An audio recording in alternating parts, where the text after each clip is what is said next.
বাসা থেকে কাজ করা মানেই শুধু আরাম আর আরাম, কোনো চাপ নেই। অথচ বাস্তবতা কিন্তু একদম ভিন্ন।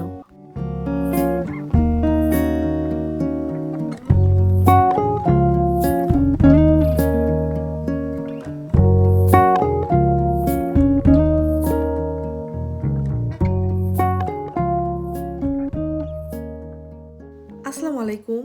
আশা করি সবাই অনেক বেশি ভালো আছেন। আমি সাইমা, সবাইকে আবারও ওয়েলকাম করছি নতুন আরেকটি ভ্লগ দেখার জন্য। আজকে ভ্লগটা শুরু করছি একদম সকালবেলা থেকে। ঘুম থেকে উঠে যখন ফ্রেশ ক্লিন একটা রান্নাঘর পাই, তখন কিন্তু কাজ করতে এমনি স্বস্তি লাগে। সেই কারণে চেষ্টা করি আগের রাতে সব গুছিয়ে রাখতে। আজকে আমি ওয়ার্ক ফ্রম হোম করব, মানে বাসা থেকে অফিস করব। তাই সকালে ঘুম থেকে উঠে তাড়াহুড়া করে বের হওয়া যে একটা রাশ থাকে, সেই কাজটা আজকে নেই।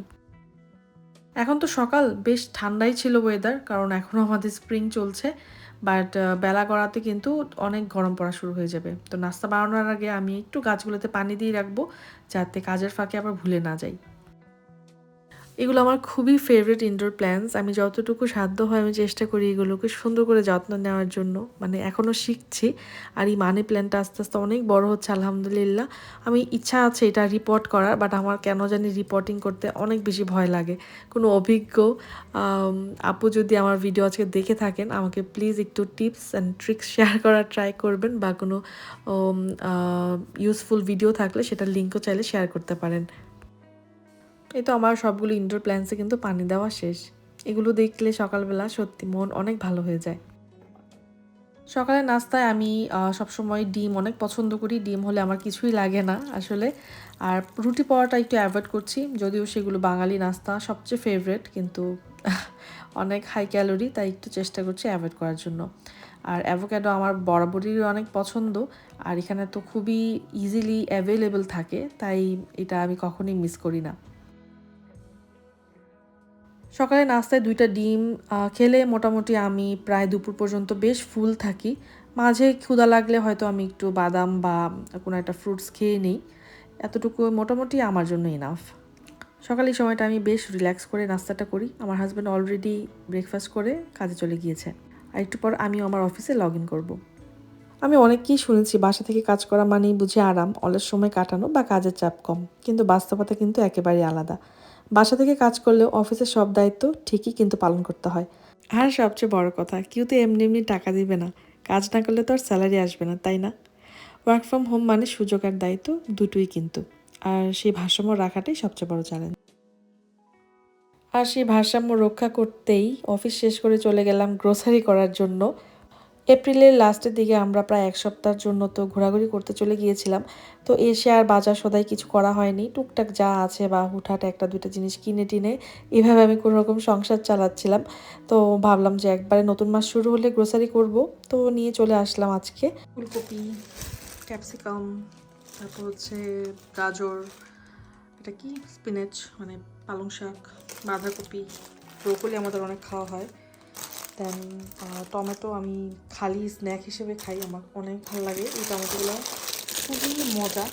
বেবি যে প্লাম টমেটোসগুলো, চেরি টমেটোস হচ্ছে বেবি প্লাম টমেটোসগুলো বেশি মজা, এত সুইট আর ন্যাচারালি সুইট আর খুবই খুবই টেস্টি এটা।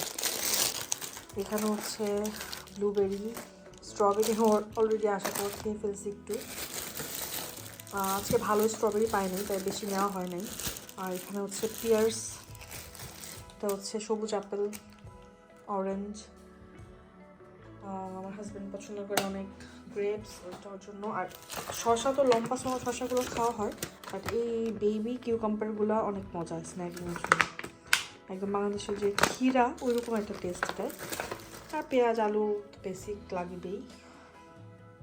এই তো আনারটা খাওয়ার ট্রাই করি আর কি, যেহেতু স্বাস্থ্যের জন্য অনেক ভালো। বাট এখানকার আনার একদমই মজা না, মানে একটু টক টক আর কি, অত মিষ্টি হয় না। এই তো টুকটাক গ্রোসারি যেগুলা না করলেই না। এই টমেটোগুলো এত কিউট, মনে হয় যেন না খেয়ে সাজিয়ে রাখি।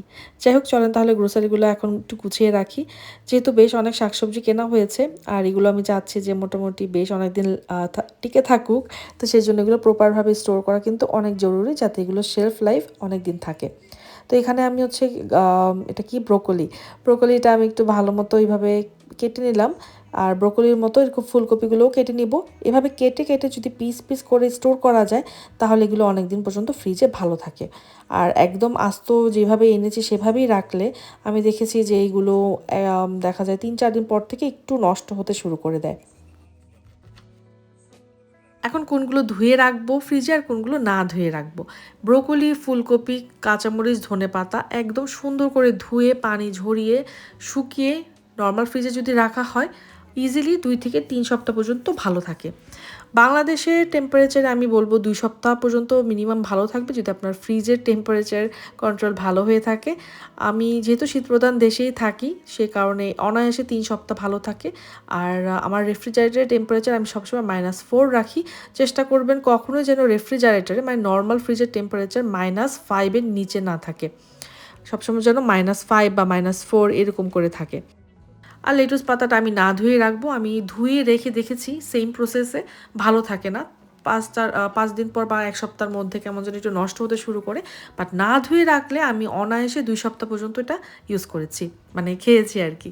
ঈদ হোক, রোজা হোক বা যে কোনো অকেশন হোক বা নর্মাল লাইফে আমি সবসময় ভাবে একটু অ্যাডভান্স প্রিপেয়ার করে কাজ করতে পছন্দ করি, তো সেটা আপনাদের সাথে শেয়ার করলাম। এখন আমি আপনাদের সাথে খুবই মজাদার হেলদি একটা লাঞ্চ বা ডিনারের আইডিয়া শেয়ার করব।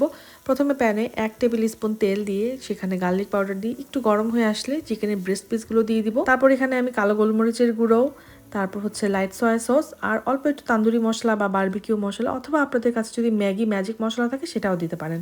তারপর এখানে আমি হচ্ছে মাশরুম আর ব্রোকলি দিয়ে এটা অল্প একটু পানি দিয়ে ঢেকে দিব পুরোটা ভালো মতো সিদ্ধ হয়ে আসার জন্য।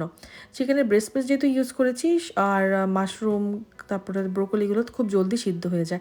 একদম লাস্টে আমি এখানে বেল পেপার দিচ্ছি, মানে ক্যাপসিকাম দিচ্ছি আর অল্প একটু কাঁচামরিচ দিয়ে দিলাম, আমার যেহেতু ঝাল পছন্দ। এটা খুবই মজা হয় খেতে, খুবই হেলদি আর খুবই অল্প সময়ে তৈরি হয়, যাতে হাতে কম সময় থাকে বাট হেলদি খেতে চান এটা খুবই ভালো একটা অপশন। চেষ্টা করবেন চিকেনের ব্রেস্ট পিসটা ইউজ করতে। এটা নেক্সট ডে আমরা সকাল সকাল চলে আসছি গার্ডেনে কাজ করার জন্য, আজকে ছুটির দিন। ফুল এখন আমাদের গার্ডেনের মালি এগুলো সব কাজ করবে অলরেডি। আজকে আমি সকালবেলা থেকে দূরে দূরে ছিলাম কারণ আমার কোনো কাজ করার ইচ্ছা ছিল না আজকে, কিন্তু যেখানে বাঘের ভয় সেখানেই সন্ধ্যা হয়। গার্ডেনের কাজে ফাইনালি আমাকে একদম ইনভলভ করেই ফেললো। যাই হোক, এত বড় বড় কথা বলছি, ম্যাক্সিমাম কাজ কিন্তু আমার হাজবেন্ডই করে। ম্যাক্সিমাম বলতে 80, 90, 95% পর্যন্ত কাজ ওই করে। আমি একটু মাঝে মাঝে একটু ডাকে সাড়া দিই আর কি।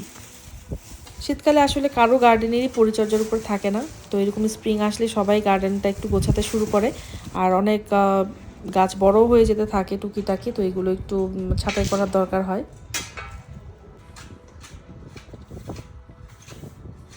যাই হোক, বেশ অনেক কায়িক পরিশ্রম গেল আমাদের।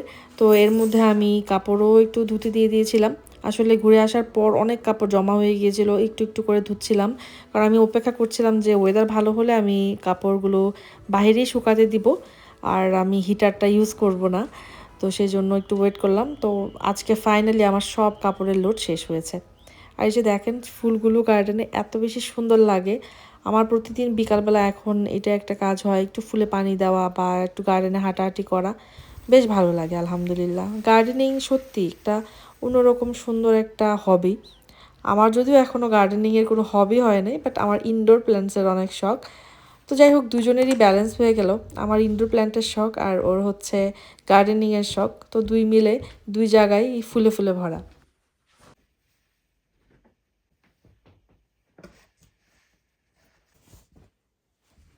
সামার যেহেতু প্রায় চলেই আসছে আর 1 মাস পর আমাদের অফিসিয়ালি সামার মান্থ শুরু হয়ে যাবে, তো বিচের জন্য একটা বিচ টাওয়াল কিনে নিয়ে এসছে। অলরেডি বাসায় একটা আছে, ভাবলাম আরেকটা কিনি। এই ডিপ হট পিঙ্কটা অনেক সুন্দর লাগলো দেখতে সেদিন। আপনাদেরকে সাথে নিয়ে অনেকক্ষণ ধরেই বেশ একঘেয়ে কিছু কাজ করলাম। কাজগুলো একঘেয়ে হলেও এই যে সুস্থ শরীরে এই কাজগুলো করতে পারার মধ্যে যে কত বড় নিয়ামত, এটা কিন্তু একমাত্র অসুস্থ হলেই টের পাওয়া যায়। আচ্ছা, আপনাদের সবচেয়ে একঘেয়ে লাগে কোন কাজগুলো সংসারের? আমার কাছে কাপড় আয়রন করা, মশারি টাঙানো, এই একটা জিনিস আমি বাংলাদেশে কখনোই মিস করি না, সেটা হচ্ছে মশারি টাঙানো। খুবই বিরক্তিকর একটা কাজ, আমার মনে হয় যেন এই কাজের জায়গায় আমি আরও 10টা কাজ করতে রাজি আছি। যাই হোক, যতই একঘেয়ে হোক কাজ তো করতেই হবে। এখানে তো আমার কাজগুলো করে দেওয়ার কেউ নাই আমরা দুজন ছাড়া। আর এই তো আমার নর্মাল একটা রুটিন আপনাদের সাথে শেয়ার করলাম। ঘর সংসার অফিস খাওয়া দাওয়া ঘুম ঘোরাঘুরি, এই তো লাইফ। একদিন ভালো যাবে একদিন খারাপ যাবে, এটাই। এই মাইন্ডসেট নিয়ে আছি। চেষ্টা করি যাতে নিজের সর্বাবস্থায় আল্লাহর প্রতি শুকরিয়া আদায় করতে পারি, আলহামদুলিল্লাহ। যাই হোক, আশা করি আপনাদের কাছে ব্লগটা ভালো লেগেছে। ভালো লাগলে প্লিজ আমার চ্যানেলটা সাবস্ক্রাইব করতে ভুলবেন না কিন্তু। আপনাদের কোনো মূল্যবান কমেন্ট থাকলে সেটাও আমাকে জানাতে পারেন। ইনশাআল্লাহ দেখা হবে নেক্সট ভিডিওতে। আল্লাহ হাফেজ, আসসালামু আলাইকুম।